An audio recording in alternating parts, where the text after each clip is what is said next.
Term insurance policy cell करते समय insurance कंपनियां आपसे लंबे चौड़े वादे करती हैं। उनका क्लेम सेटलमेंट रेशो 99% है, 100% है, और आप बिना सच्चाई को जाने उनकी बातों में आकर टर्म इंश्योरेंस परचेज भी कर लेते हैं। लेकिन जब क्लेम देने का टाइम आता है तो यही इंश्योरेंस कंपनियां छोटे छोटे अक्षरों में लिखी हुई टर्म्स एंड कंडीशंस का हवाला देकर आपका क्लेम रिजेक्ट करने में जरा भी देर नहीं लगाती। और मजे की बात तो यह है कि वो टर्म्स एंड कंडीशंस आपको पॉलिसी देते वक्त बताई भी नहीं जाती हैं। आज के इस वीडियो में मैं आपसे उन 4 मिस्टेक्स के बारे में बात करूंगा जो हम सभी करते हैं टर्म इंश्योरेंस पॉलिसी परचेज करते समय। वीडियो स्टार्ट करने से पहले मैं आपको अपना इंट्रोडक्शन देना चाहूंगा। मेरा नाम संदीप सिंघल है, मैं एक बिजनेस एंटरप्रेन्योर हूं और इंश्योरेंससेवा.com का को-फाउंडर हूं। इंश्योरेंससेवा.com एक कस्टमर सेंट्रिक ऑर्गेनाइजेशन है। इंश्योरेंस सेवा में हम best insurance products, best claim services अपने कस्टमर्स को प्रोवाइड करते हैं। जैसे कि हमारी टैगलाइन भी है, your claim is our first priority. एक और इंपॉर्टेंट बात, अगर आपने अभी तक हमारे चैनल को सब्सक्राइब नहीं किया है तो उसे अभी सब्सक्राइब कर दीजिए और बेल आइकन को भी प्रेस कर दीजिए, जिससे आपको मेरे वीडियोस के सारे नोटिफिकेशन मिलते रहें। और साथ ही इस वीडियो को अपने फ्रेंड्स और रिलेटिव्स को शेयर जरूर कीजिएगा।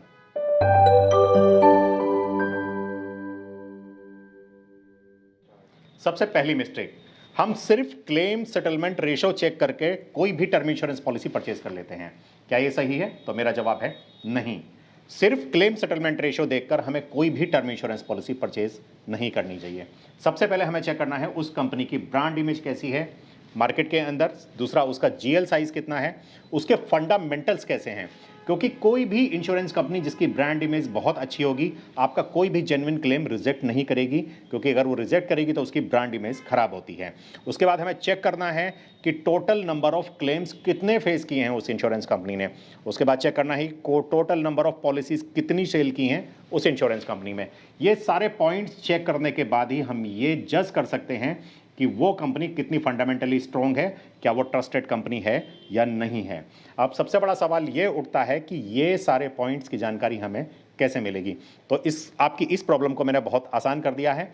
मैंने ये एक एक्सेल शीट ली है जिसे मैंने डाउनलोड किया है IRDA की साइट से।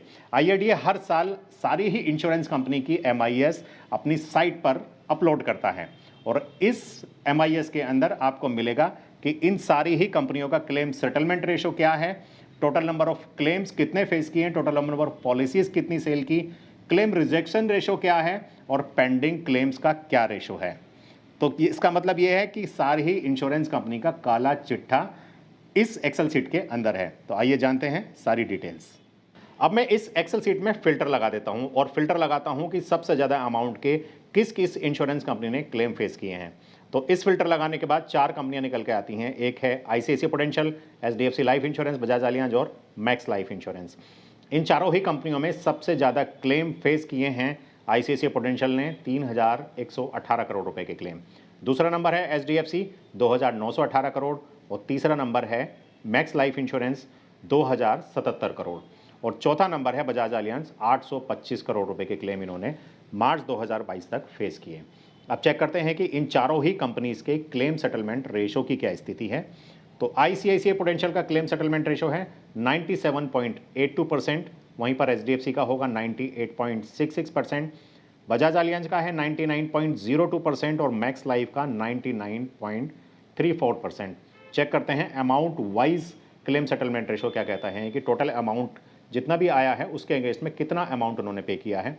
तो ICICI ने पे किया है 95.49% amount wise claim settlement ratio, Bajaj Allianz 93.45 और HDFC 89.38% और मैक्स लाइफ 96.71%।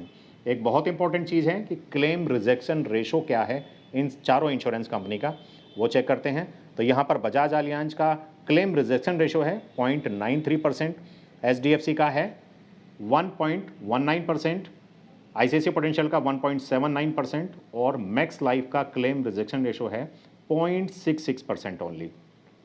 अब चेक करते हैं कि इन इंश्योरेंस कंपनीज के पास 2022 में से अब तक कितने क्लेम पेंडिंग है। जो क्लेम पेंडिंग का मतलब है कि वो क्लेम अभी तक ना तो रिजेक्ट हुए हैं और ना ही अप्रूव्ड हुए हैं। तो बजाज एलियांज के पास टोटल 11 क्लेम पेंडिंग है, वहीं पर HDFC के पास टोटल 23 क्लेम पेंडिंग है और ICICI के पास टोटल 40 क्लेम पेंडिंग है। वहीं पर मैक्स लाइफ पर कोई भी क्लेम पेंडिंग नहीं है, उन्होंने सारे क्लेम या तो सेटल कर दिए हैं या उनको रिजेक्ट कर दिया है।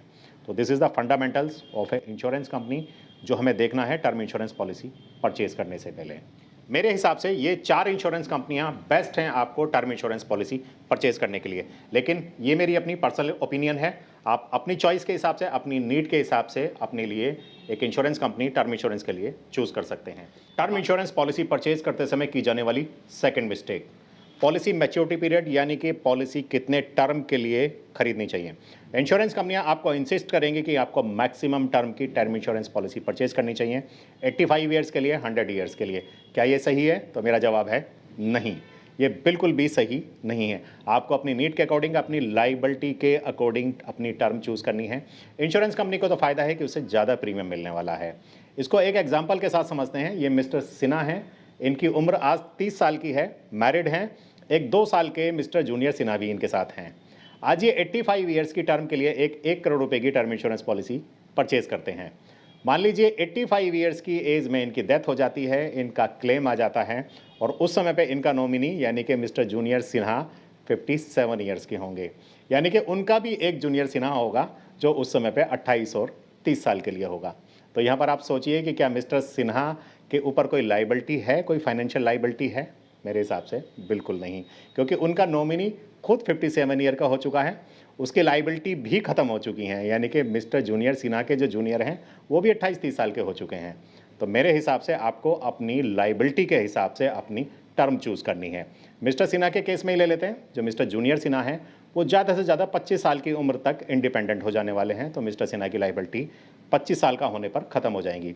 तो मिस्टर सिन्हा को मैक्सिमम टू मैक्सिमम 30 साल की टर्म यहाँ पर लेनी चाहिए। अब जानते हैं कि अगर मिस्टर सिन्हा 85 ईयर्स के लिए पॉलिसी परचेज करते हैं तो उन्हें क्या लॉस होने वाला है, और अगर 65 ईयर्स के लिए पॉलिसी परचेज करते हैं तो क्या बेनिफिट होने वाला है।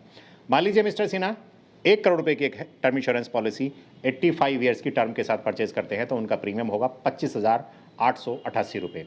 वहीं पर अगर वो 65 ईयर्स की टर्म लेते हैं जो कि उनको रिक्वायरमेंट है तो उनका प्रीमियम होगा सिर्फ 15,000 रुपये, यानी कि 11,000 रुपये वो एडिशनल पे करेंगे अगले 30 साल तक।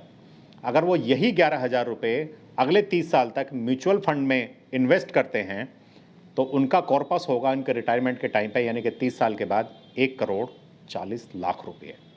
थर्ड मिस्टेक, सबसे कम समय छोड़ की टर्म इंश्योरेंस पॉलिसी परचेज करूंगा। क्या ये सही है? बिल्कुल गलत है। हमें टोटल लाइबिलिटीज़ चेक करनी है कि हमारे ऊपर टोटल लाइबिलिटीज़ कितनी है, हमारी नीड कितनी है, उसके अकॉर्डिंग हमें समय शॉर्ट चूज़ करना होता है। यहाँ भी मिस्टर सिन्हा का एग्जांपल ले लेते हैं। मिस्टर सिन्हा 10 लाख रुपए साल के कमाते हैं, एक बच्चा है उनका मिस्टर जूनियर सिन्हा जो कि 2 साल का है, उनकी वाइफ है, 40 लाख रुपए का एक होम लोन है उनके ऊपर और 5 लाख रुपए का एक कार लोन है उनके ऊपर। बच्चे की स्कूल की फीस और डेली एसेंशियल एक्सपेंसेस मिला के टोटल 8 से 9 लाख रुपए ईयरली उनका एक्सपेंसेस है। तो यहाँ पर चेक करना है कि अगले 20 सालों में उनके एक्सपेंसेस कितने हैं। तो 9 लाख रुपये इनको 20 यानी कि 1,80,00,000 रुपए की लाइबिलिटी आज इनके ऊपर है। तो कम से कम 2 करोड़ रुपए का समय शॉर्ट मिस्टर सिन्हा को लेना चाहिए। फोर्थ मिस्टेक, सबसे सस्ती टर्म इंश्योरेंस पॉलिसी परचेज करूंगा। क्या ये सही है? मेरा जवाब है गलत। देखिए, टर्म इंश्योरेंस पॉलिसी आपको आने वाले 20, 30, 40 सालों के लिए परचेज करनी है और टर्म इंश्योरेंस में आपके पास हेल्थ इंश्योरेंस की तरह पोर्ट करने का भी ऑप्शन नहीं होता है। तो आपको एक ऐसी इंश्योरेंस कंपनी चूज करनी है जो आने वाले 20, 30, 40 सालों के लिए आपकी लाइबिलिटी का रिस्क कवर बियर कर सके। उसके लिए आपको मेरे पहले पॉइंट को चेक करना होगा, यानी कि पॉइंट नंबर 1 को चेक करना होगा कि आपको इंश्योरेंस कंपनी का जीएल साइज, उसकी ब्रांड इमेज, इंश्योरेंस कंपनी का claim settlement ratio, claim rejection ratio और इनकर्ड क्लेम रेशो चेक करने के बाद ही आपको टर्म इंश्योरेंस के लिए इंश्योरेंस कंपनी चूज करनी होगी। अब बात करते हैं कुछ ऐसे रीजंस की जिनकी वजह से टर्म इंश्योरेंस का क्लेम रिजेक्ट होता है। तो सबसे पहला रीजन होता है प्री एग्जिस्टिंग बीमारी की वजह से होने वाली डेथ, यानी कि अगर कोई प्री एग्जिस्टिंग डिजीज़ है जिसे हमने इंश्योरेंस पॉलिसी लेते समय मेंशन नहीं किया, डिक्लेयर नहीं किया है और उसकी वजह से डेथ हो जाती है तो क्लेम रिजेक्ट हो जाना है। दूसरा होता है सुसाइड, अगर इंश्योर्ड फर्स्ट ईयर में ही सुसाइड कर लेता है तो क्लेम नहीं मिलेगा। और तीसरा सबसे बड़ा रीज़न होता है स्पोर्ट्स एक्टिविटी, अगर किसी भी स्पोर्ट्स एक्टिविटी जैसे कि स्काई डाइविंग या फिर स्कूबा डाइविंग करते हुए किसी की डेथ हो जाती है तो आपको क्लेम नहीं मिलने वाला है। चौथा होता है अल्कोहल इन्फ्लुएंस ड्राइविंग करते वक्त अगर किसी की डेथ हो जाती है तो भी आपको क्लेम नहीं मिलेगा। टेररिस्ट अटैक की वजह से अगर आप किसी की डेथ हो जाती है तो भी क्लेम नहीं मिलने वाला है। सो फॉक्स, टर्म इंश्योरेंस के ऊपर ये मेरा पहला वीडियो है। आपको ये वीडियो कैसा लगा? अपने सुझाव, अपने कमेंट्स जरूर दीजिएगा मेरे कमेंट बॉक्स में। मिलता हूं आपसे अपने नेक्स्ट वीडियो में, तब तक के लिए जय हिंद।